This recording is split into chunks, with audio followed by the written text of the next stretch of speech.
여러분, 성령에 대한 이야기를 계속 우리가 3주 동안 들었는데요. 성령 충만함은 우리같이 부족하고 연약한 존재인 우리 인간을 그리스도인의 완전에 이르게 한다라는 것을 우리가 지난주에 말씀을 통해서 배웠습니다. 사실은 우리의 힘으로는 불가능하죠. 우리가 어떻게 예수님처럼 거룩해질 수 있겠습니까? 우리가 어떻게 예수 그리스도의 장성한 분량에 충만한 데 이를 때까지 우리의 영이 성장할 수 있겠습니까? 우리의 힘으로는 불가능합니다.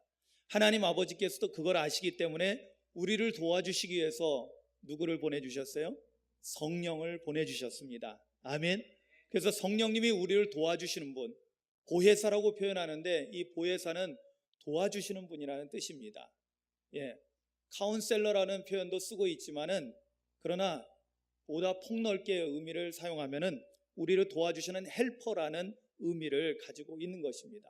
무엇을 도와주시나요? 우리가 육체적인 삶으로 살다가 육신 가운데 멸망하는 것이 아니라 우리의 영적인 삶을 살게 하시고, 그래서 영이신 하나님을 만나게 하시고, 그리고 하나님 나라를 볼 수 있게 하시고, 천국에 대한 소망과 믿음을 가지고 살게 하시고, 할렐루야, 아멘이죠. 그리고 우리가 이 세상에서 육신의 삶을 살고 끝나는 것이 아니라 영원한 하나님 나라 천국이 있음을 믿고 소망 가운데 우리가 살아갈 수 있도록 도와주시는 것이 바로 성령님께서 하시는 일이라는 것입니다.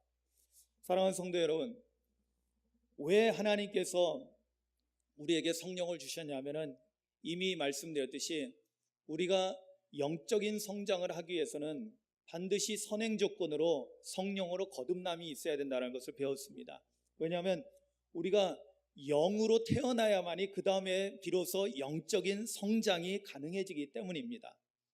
그래서 요한복음 3장 5절 이하 6절에 보면은 육으로 난 것은 육이요 영으로 난 것은 영이다 라고 예수님께서 말씀하시는 것입니다. 그 앞전에는 성령으로 거듭나지 아니하면 하나님 나라 못 들어간다고 말씀하시면서 육으로 난 것은 육으로 끝나는 거고요, 영으로 태어나야만이 하나님 나라 들어갈 수 있는 영적인 존재가 된다는 것을 우리에게 말씀하시는 것입니다. 사실 그런데 이 말씀이 그렇게 색다를 것이 없습니다. 우리가 처음 들어보면 굉장히 낯설게 느껴지지만 그러나 인간의 본래의 모습을 우리가 깨닫는다면 이것이 얼마나 우리에게 지극히 당연한 것인가를 알게 됩니다. 하나님께서 인간을 창조하실 때, 성경에 보면 아담을 창조하실 때 다른 동물이나 이런 다른 생명체하고는 다르게 인간을 하나님의 형상대로 지으시고 그것으로 끝난 것이 아니라, 짐승들은 그렇게 그냥 손으로 빚으시고 끝났지만 하나님께서 흙으로 인간의 육신을 만들어주고 그리고 하나님의 형상대로 만드신 다음에 그 코에다가 생기를 불어넣어 주십니다. 이 생기는 바로 하나님의 영을 의미하는 것입니다. 그래서 성경에는 뭐라고 말씀하냐면 우리 인간이 비로소 그때 살아있는 영적인 존재가 되었다라고 선언합니다. 인간은 어떤 존재냐?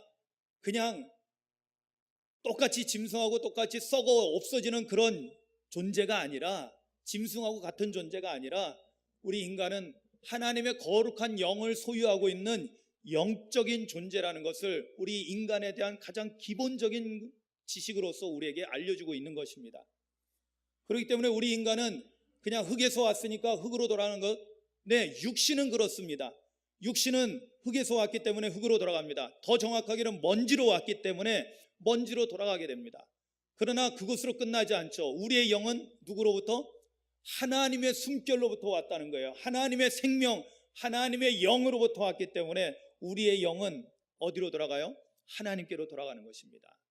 우리가 자연의 이치라는 거 참 희한한 이치들이 많습니다. 그런데 정말로 놀랍고 신비로운 그런 것들이 많습니다. 그런데 제가 이제 국문학을 공부하면서 이제 고어를 공부하고 사자성어를 많이 이제 공부하는데, 또 우리 원로 목사님이 또 사자성어에는 또 일가견이 있으신데요. 그 사자성어를 저도 조금은 압니다. 그런데 제가 좋아하는 사자성어 가운데 수구초심이라는 말이 있습니다. 수구초심. 수구초심이라는 말은 어떤 말이냐면 여우도 죽을 때가 되면은요 머리를 자기 고향 땅 언덕을 향해서 하고 죽는다는 거예요. 참 희한한 일이죠. 그러니까 자기 고향을 향하는 마음, 그것이 한낱 미물인 짐승에게도 있다라는 것입니다. 여러분, 그렇다면 우리 인간은 육신의 고향만이 아니라 사실은 우리 육신의 고향은 어딜까요? 어디 지명이 아닙니다. 사실은 여러분, 정확하게 하면은 강화에서 태어났으면 강화가 고향이 아니에요. 더 정확하게는 어딘 줄 아세요? 어머니가 만약에 서울에 있으면은 서울이 고향인 겁니다. 왜냐하면 어머니가 내 고향이죠. 육신의 고향은 내 어머니가 내 고향입니다. 그래서 어머니는 특별한 분이시죠. 아멘이죠. 이거는 아멘 하셔도 됩니다. 왜냐하면 이건 성경적인 원리에 나오는 것이기 때문에. 그렇다면 우리의 육신은 어머니의 몸에서 태어나게 됩니다. 물론 아버지의 생명 씨앗이 들어가서 같이 어머니와 아버지 합작품이, 그렇지만은 대부분의 몸을 어머니의 몸의 일부로 있다가 우리가 나오게 되는 것입니다. 그러나 우리의 영은 어디로부터 왔다고요? 하나님께로부터 왔다는 것입니다. 그래서 우리 육신은 결국에는 다 돌아가지만 우리의 영은 하나님께로 돌아가려고 하는 그런 본성이 있다라는 것입니다. 그래서 전도서 말씀에 보면은 다 때가 있다라고 그랬죠. 태어날 때가 있으면 죽을 때가 있다라는 거예요. 심을 때가 있으면 거둘 때가 있다라는 것입니다.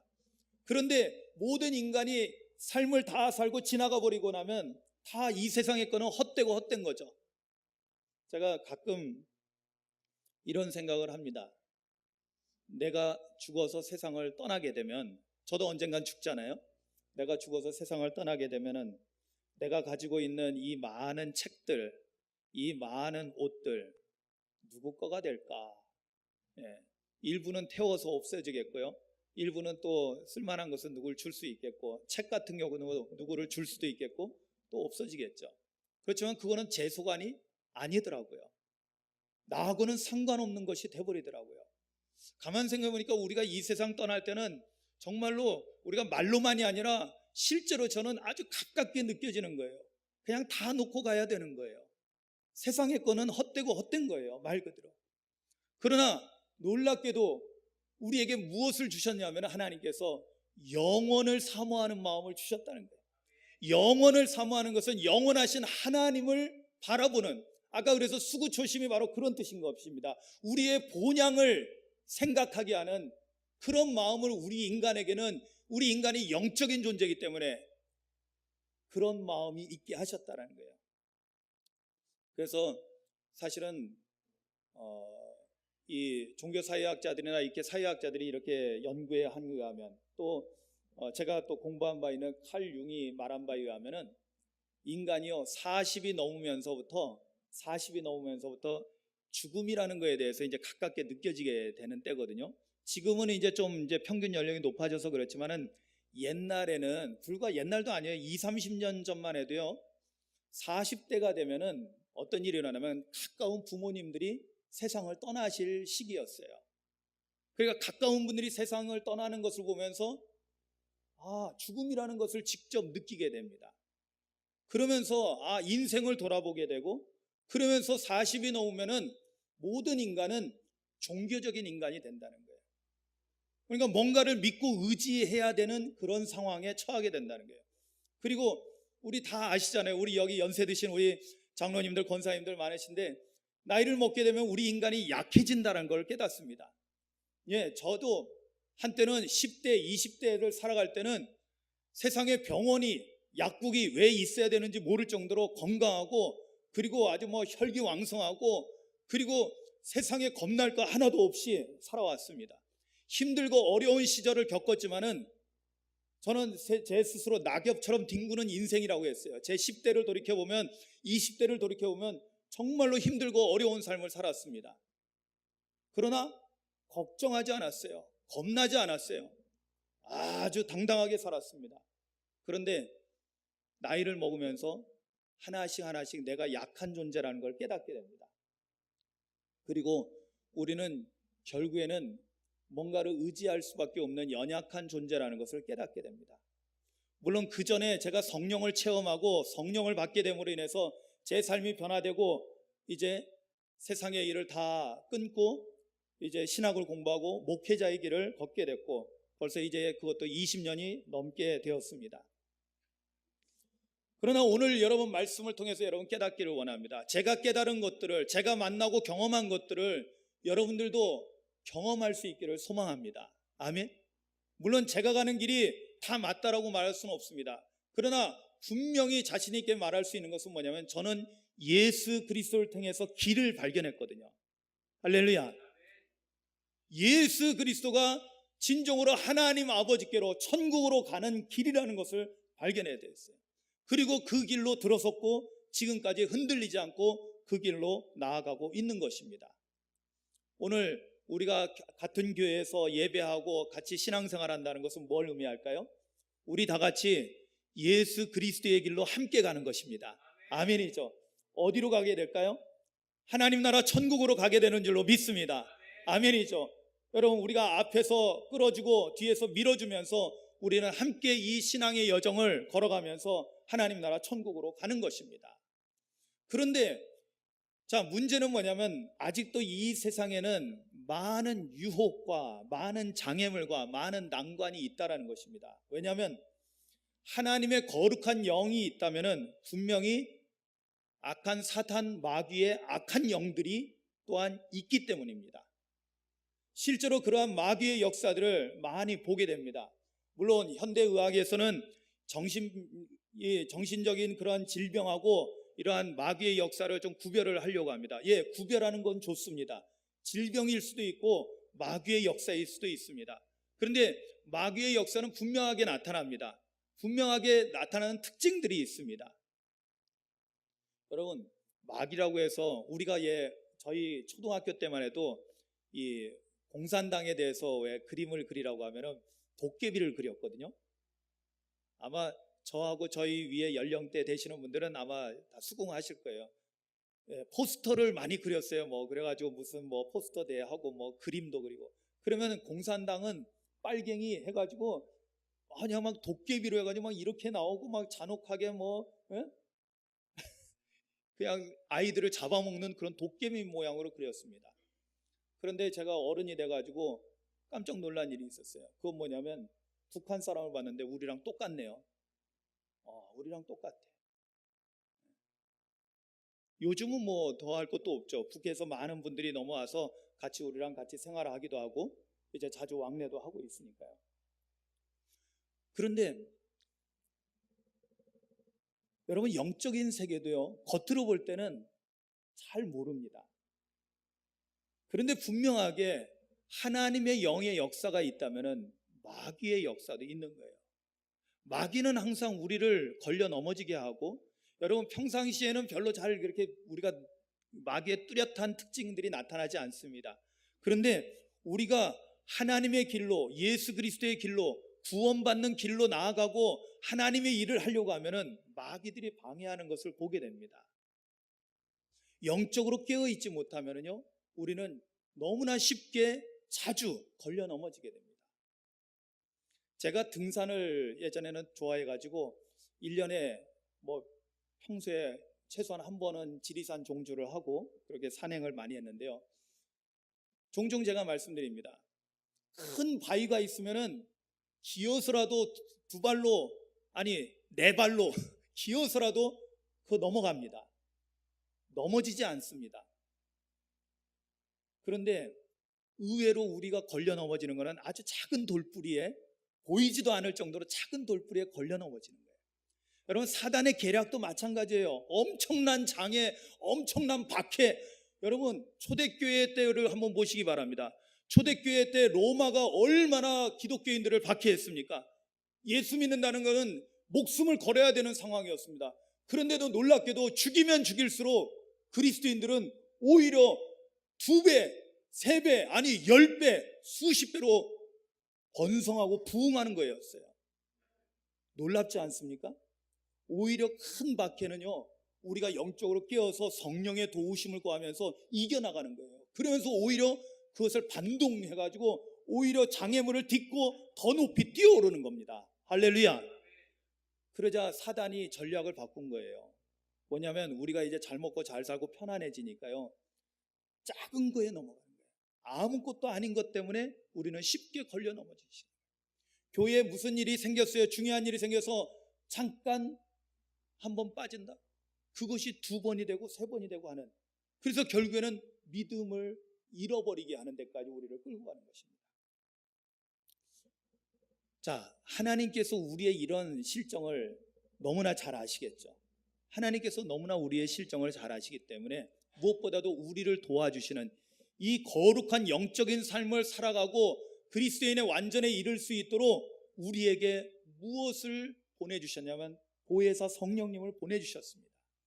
자, 성령 세례를 받는다, 성령으로 기름 부음을 받는다, 이것은 뭐냐면 성령의 임하심을 의미하는 표현입니다. 그리고 성령으로 기름 부음을 받고 성령 세례를 받고 하는 이것을 통해서 나타나는 결과가 뭐냐면 성령의 충만함이에요. 여러분, 성령 세례를 받으시기를 주님의 이름으로 축원합니다. 그러면 우리는 성령으로 충만해집니다. 성령으로 기름 부으심이 있기를 주님의 이름으로 축원합니다. 왜냐? 그럴 때 하나님의 영이신 성령이 우리 안에 들어와서 충만해지는 거예요. 그런데 놀라운 사실은요, 성령이 충만했을 때 어떤 일이 일어나냐면, 여러분 사도행전 1장 8절 말씀 너무나 잘 알고 있는 말씀이죠. 성령이 임하시면 어떤 일이 일어난다고요? 너희가 뭘 받아요? 권능을 받는다고 했어요. 아멘이죠. 이건 누구의 말씀이에요? 예수님의 말씀이었어요. 예수님이 승천하시기 바로 직전에 제자들에게 하신 말씀.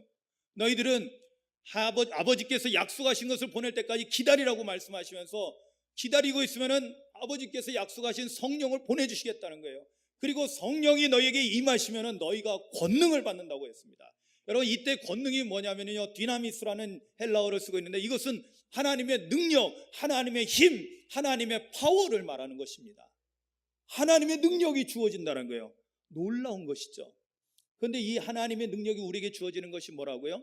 바로 그것이 오늘 우리가 읽은 고린도전서 12장에 나오는 성령의 은사를 말하는 것입니다. 하나님께서 우리에게 권능을 주신다고 했어요. 성령이 우리 가운데 임하시면, 우리가 성령 세례를 받고 성령 충만해지면, 우리가 성령의 기름 부으심을 받고 성령의 충만함을 입게 되면은 우리 안에 어떤 일이 일어나게 되느냐? 성령이 주시는 은사가 나타난다는 거예요.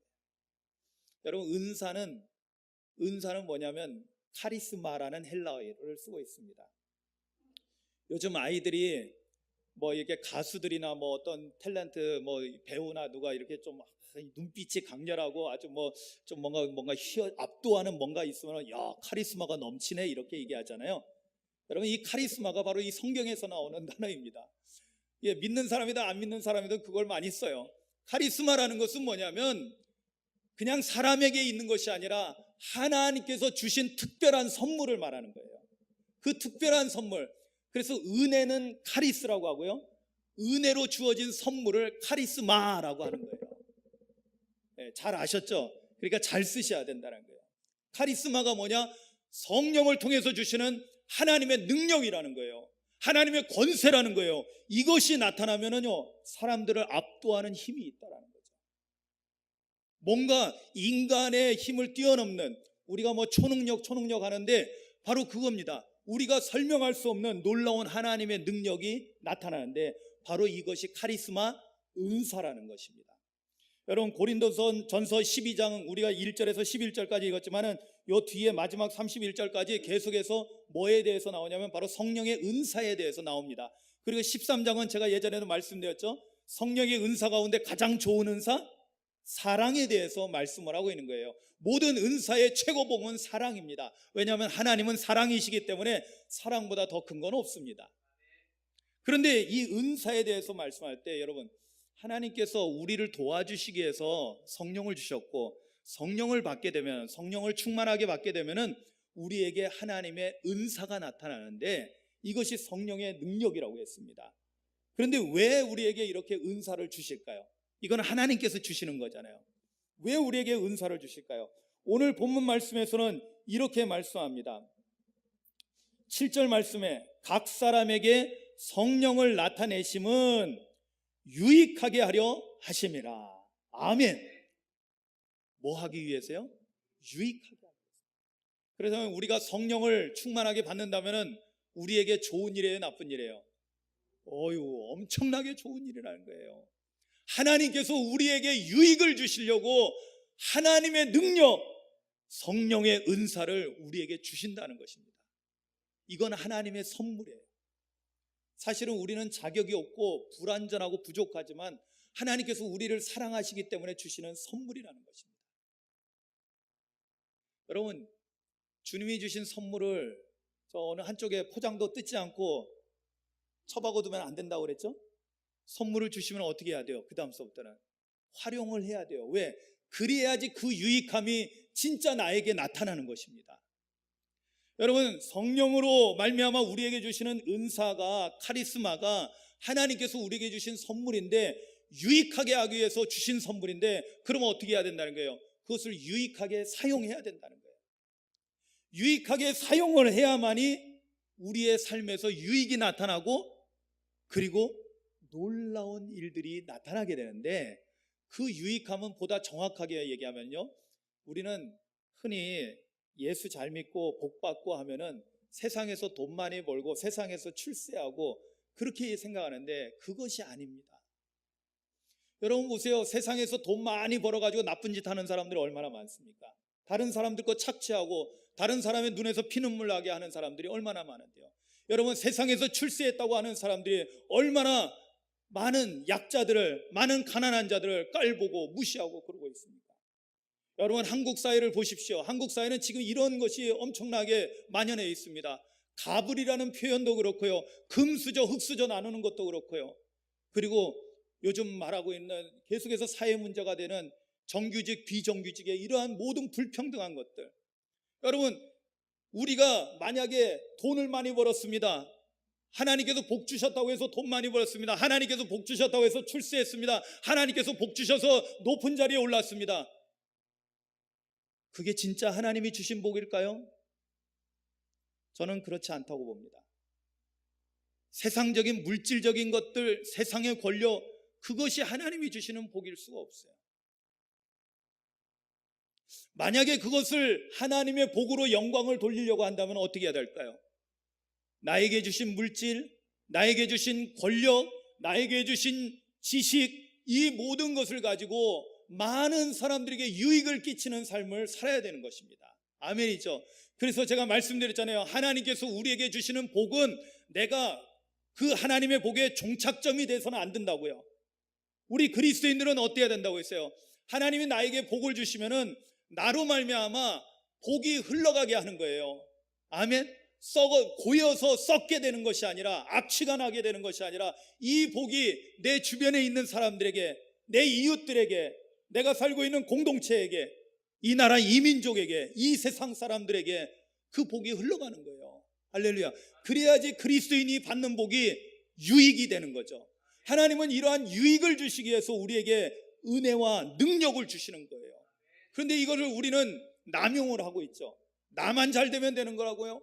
정말이에요. 하나님은 만약에 나만 잘 되기를 원하셨다면 하나님께서 하나님의 독생자 예수 그리스도를 이 세상에 보내셔서 나를 위해서, 우리 죄인들을 위해서 십자가에서 죽게 하실 필요가 없죠. 그렇잖아요. 죄인들은 다 싸그리 다 멸망시키면 되잖아요. 죄인들은 다 싸그리 지옥 보내면 되잖아요. 그러나 하나님은 그렇게 하시지 않으셨거든요. 아브라함을 통해서 약속하신 것, 내가 너로 말미암아 천하 만민이 복을 받게 하리라. 할렐루야. 여러분, 우리 그리스도인들은요, 그래서 세상에 소망이 되는 겁니다. 우리 그리스도인들은 그래서 세상에 빛이 되는 것입니다. 왜? 우리가 예수님 제대로 잘 믿으면은 하나님의 복이 나를 통해서 많은 사람들이 흘러가게 하는 거예요. 그런데 여러분, 이것이 우리의 힘으로 될까요? 아닙니다. 바로 하나님의 능력, 성령의 은사로서 우리에게 주어질 때, 성령의 은사가 나타날 때 이 일을 감당할 수 있게 되는 거예요. 여러분, 오늘 보면은 성령의 은사가 여러 가지 나와요.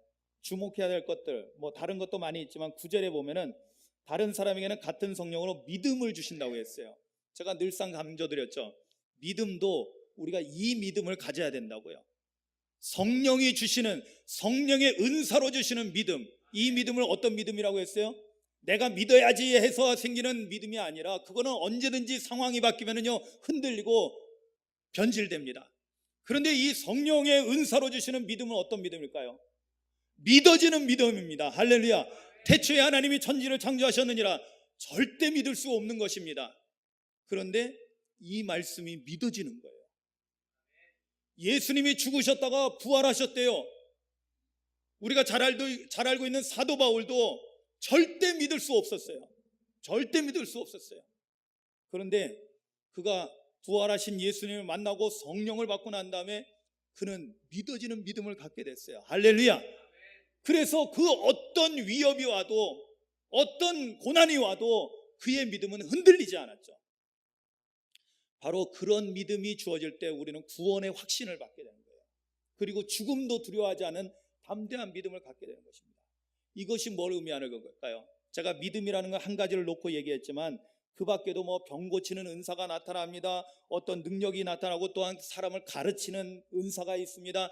여기 우리 오늘 이 찬양대 임명헌신 예배를 오늘 드리는데 찬양대가 찬양하는 것도요 은사로 하셔야 됩니다. 아멘. 처음에는 재능이 있는 사람들이, 탤런트가 있는 사람들이 찬양을 합니다. 나는 노래 좀 하는데 하고는 이제 찬양대를 합니다. 그러나 그것만 가지고는요 절대로 하나님을 영화롭게 할 수 없습니다. 절대로 다른 사람들에게 은혜를 끼치는 유익이 되지 않습니다. 오히려 내가 잘합네 하고는 혼자서 목소리 튀어나오다가 결국에는 모든 하모니를 망치는 일을 벌이게 되겠죠. 그리고 덕을 세우는 것보다는 오히려 지탄받는 그런 사람이 되고 맙니다. 그런데 성령의 은사를 받고 찬양을 하게 되면요, 찬양의 은사를 받게 되면요, 우리가 부르는 찬양이 다른 사람들의 마음을 뜨겁게 하는 거예요. 할렐루야. 우리가 부르는 찬양을 통해서 저들의 영안이 열려지게 되고요, 하나님을 만나게 하는 놀라운 역사가 일어납니다. 인생을 바꿔놓는다는 거예요. 오후에 해야 될 말씀이 조금 나왔는데 여러분, 우리의 찬양이 얼마나 대단한 건지 깨닫기를 주님의 이름으로 축원합니다. 말씀으로도 우리가 하나님을 만나게 하지만 사실은요 상당히 이 찬양은 더 큰 파워가 있습니다. 저는 제가 찬양의 은사를 받은 것에 대해서 너무나 감사를 드립니다. 옛날만큼 찬양을 잘할 수는 없지만은 그래도 지금도 뜨겁게 찬양합니다. 그 누구보다도 열심히 찬양합니다. 왜 우리에게 은사를 주신다고요? 우리에게 유익을 주시려고. 근데 이 유익은 뭐냐면 나만 유익한 게 아니에요. 그리스도인들은 항상 나만 잘 되면 안 되는 거예요. 내 옆에 있는 사람들이 잘 돼야 되는 거예요. 아멘이죠? 예? 이 나라 이민족까지도 다 잘 되게 하는 거예요. 이 세상 모든 사람들이.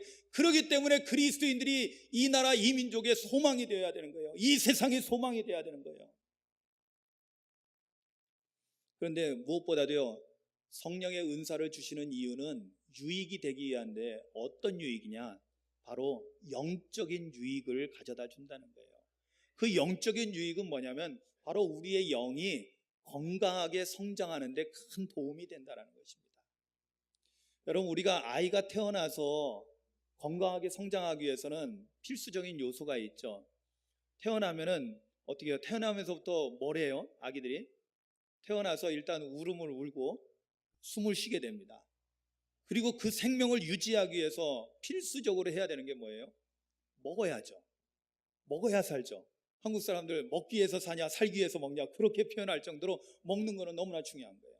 자, 그러면 영적인 삶도 마찬가지라고 했죠. 성령으로 거듭났어요. 영으로 태어났어요. 그럼 우리가 살기 위해서, 생존하기 위해서는 필수적으로 뭘 해야 될까요? 영의 양식인 하나님의 말씀을, 성경 말씀을 먹어야 합니다. 아멘. 성령의 사람들은 말씀을 먹을 수 있는 단계에 들어가게 되고, 이 성령의 말씀을, 성경 말씀을 먹을 때 우리의 영은 건강하게 잘 자라나게 됩니다. 그러나 그걸로만 끝나는 것이 아니에요. 여러분, 제가 나이를 먹으면서 또 이렇게 영성을 공부하면서 깨달은 것이 있어요. 아까는 그냥 생존을 위해서 숨을 쉰다고 했지만, 그러나 우리의 건강을 위해서는요, 숨만 잘 쉬어도 우리가 건강해진다는 거예요. 여러분 보세요. 우리가 일 많이 하면은, 제가 우스개처럼 말하지만 여기엔 진리가 담겨 있어요. 뭐냐면 죽도록 일하면 죽습니다. 이게 우스개 같죠? 아니요. 죽도록 일하면 정말로 죽어요. 여러분, 하나님께서 우리에게 몸살이라는 병을 가져다 주는 건 저는 너무나 이것이 하나님의 은혜라고 생각해요. 무리해서 일하면 죽기 전에 먼저 몸이 아파. 그래서 강제로라도 일을 못하게 만드는 거예요.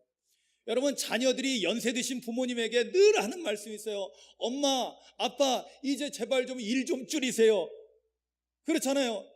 50대, 60대처럼 70대, 80대가 돼도 똑같이 일을 하려고 하면 그거는 무리한 거잖아요. 그러니까 무리를 하게 되면 죽어요. 그런데 하나님께서 죽기 전에 아프게 하시는 거야. 더 이상 일을 못하게 강제로 수도시키시는 거죠. 그래서 저는 몸살 감기가요, 놀라운 하나님의 은혜라는 걸 깨달았어요.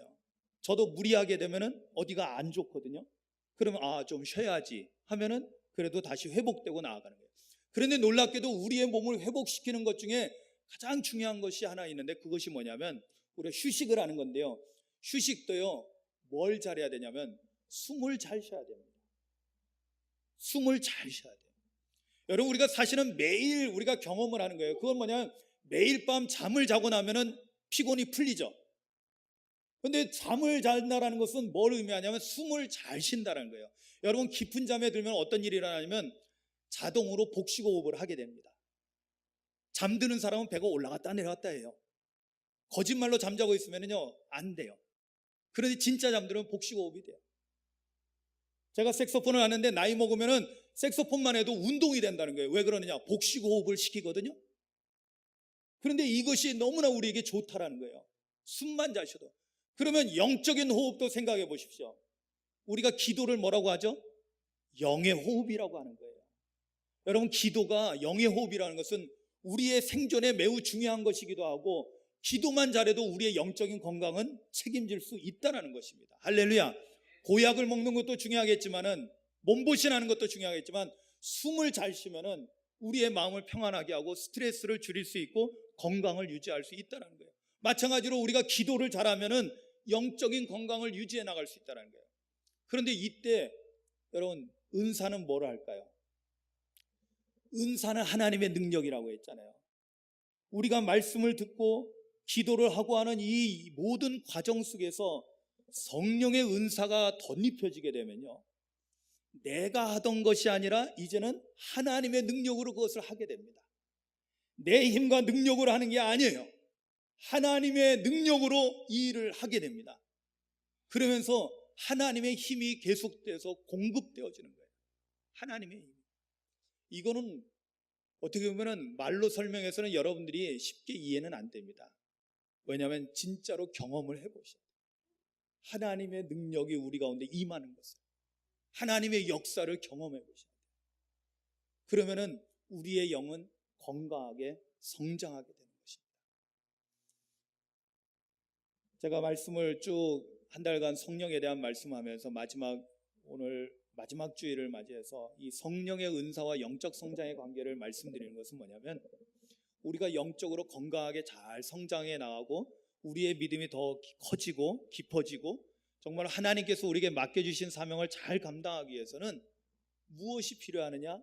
성령의 은사, 카리스마가 절대적으로 필요하다는 것입니다. 아멘. 그래야만이 우리가 믿음도 굳건해지고, 그래야만이 우리가 하나님의 말씀을 들을 때도 깨달아지고, 그래야만이 우리의 기도가 영적으로 깊어지게 되고, 모든 영적인 일에 하나님의 능력이 더해지는 역사가 나타나는 것입니다. 사랑하는 성도 여러분, 제가 초반에 서두에서 말씀드렸죠. 나이를 먹어가면서 내가 연약한 존재라는 것을 깨닫게 된다고요. 영적인 부분에 들어가서는 더더욱 이것이 확실해집니다. 영적인 부분에 들어가서는 내 힘으로 하는 것이 아니라는 걸 깨닫게 돼요. 예수님께서 왜 자기 부인이 예수님을 따르는 제자도의 첫 번째인지 그거를 알게 됩니다. 진심으로. 왜? 내 힘으로는 안 된다는 것을. 그래서 자기를 부인하게 됩니다. 그리고 난 다음에 어떻게 해야 될까요? 내 힘이 아니라 하나님의 힘, 하나님의 능력을 구하게 되는 것인데, 그것이 바로 성령의 은사로서 우리에게 주어지는 것입니다. 성령의 은사를 받게 되면 우리가 주님의 일을 하게 되는데 어떻게 될까요? 힘든 줄 모르고 기쁘게 하는 거예요. 여러분, 교회에서 주님의 일을 한다고 할 때 봉사를 하거든 무엇을 하든 말씀을 전하든, 여러분, 제가 지금 설교하는 것도요 그냥 하는 게 아니에요. 하나님이 주시는 능력으로 하는 거지 제 힘으로 할 수가 없습니다. 이건 누구보다도 제가 더 잘 알고 있어요. 여러분, 찬양도 그냥 노래할 수 있습니다. 노래 잘하는 사람은 제법 그럴듯하게 할 수 있습니다. 그러나 영적인 부분은 책임 못 지는 거죠. 금방 압니다. 은혜를 체험한 사람들은 아이고 그냥 자기 실력으로만 하는구나, 성령의 역사가 감동함이 없구나라는 걸 알게 됩니다. 그러니까 몸이 건조해집니다. 그러나 우리가 실력이 좀 부족하더라도 하나님께서 주시는 성령의 은사를 가지고 찬양하고 기도하면 거기에서 놀라운 파워가 나타나는 거예요. 다른 사람들의 심령을 뒤흔들어 놓습니다. 그리고 하나님을 경외하게 만듭니다. 제가 경험한 것 중에 하나는, 제가 찬양단에서 찬양 사역을 할 때 하나님을 만나기를, 예수님을 만나기를 소망했던 분이 어느 날 금요 집회 때 왔다가 찬양하는 모습 보고요, 예수님을 발견했다라는 거예요. 할렐루야. 그래서 그 인생이 바뀌는 거예요. 주님을 만나면은 정말 확실한 믿음을 가지고 이 신앙의 길을 걸어갈 텐데, 그런 갈급함이 있던 어떤 사람이 교회에 와서 찬양하는 모습을 보고 하나님을, 예수님을 만난 거예요. 할렐루야. 여러분, 그런 놀라운 하나님의 은사가 있기를 주님의 이름으로 축원합니다. 그렇게 되면 다른 사람들에게도 유익을 줄 뿐만 아니라 무엇보다도 내 신앙에 유익이 되는 거예요. 그런 것들을 경험할 때마다 살아계신 하나님의 능력을 경험하게 되고요. 여러분, 능력이 나타나면 내가 제일 먼저 경험하고 그 능력으로 다른 사람들을 유익하게 해주는 것입니다. 그러니까 모두에게 좋은 일이에요. 일석이조가 되는 것입니다. 오늘 여러분, 성령 충만하시기를 주님의 이름으로 축원합니다. 그것을 간구하셔야 돼요. 그래서 성령의 은사를 받으십시오. 그 은사를 가지고, 그것이 하나님의 능력이니까요, 이 능력을 가지고 이 세상을 살아가시기를 주님의 이름으로 축원합니다. 그런 세상 사람들은 감당할 수 없는 일을 하나님의 능력으로 우리는 능히 헤쳐나가게 되고, 죽음도 뛰어넘는 위대한 힘과 능력으로 우리가 승리하는 삶을 살게 되는 것입니다. 우리 모든 성도들에게 이러한 놀라운 은혜가 있기를, 그래서 우리 모두가 영적으로 크게 성장하는 2019년 한 해가 되기를 주님의 이름으로 축복합니다. 우리 함께 기도하십니다.